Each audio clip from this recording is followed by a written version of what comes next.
Hi, நம்ம வீட்டில் இன்றைக்கி ஊறுகாய் ஸ்பெஷல்.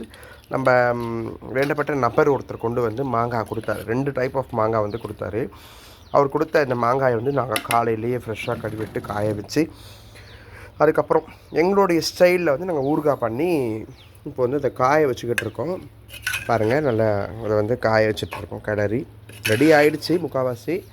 கொஞ்சம் எங்களுக்குள்ள ஃபேமிலி, ஃப்ரெண்ட்ஸு, ரிலேஷன்ஸுக்காக நான் வந்து இது மாதிரி ஒரு சம்மர் டைமில் வந்து ப்ரிப்ரேஷன் பண்ணுவேன்.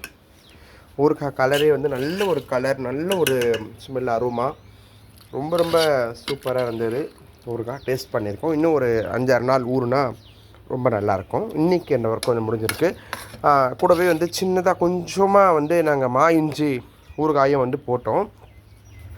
அதுவும் ரெடி ஆகிட்டுருக்கு நம்ம வேண்டப்பட்ட ஃப்ரெண்ட்ஸ்க்காக. இது வந்து இஞ்சி, அந்த இஞ்சியும் நாங்கள் ஒரு தொக்கு ஸ்டைலில் ஒரு ஊறுகாய் மாடலில் பண்ணியிருக்கோம். நல்லாயிருக்கு டேஸ்ட் எல்லாம். இன்னும் ஒரு 2-3 நாள் ஊறினதுக்கப்புறம் இன்னும் நல்லாயிருக்கும். நல்லா பாருங்கள்.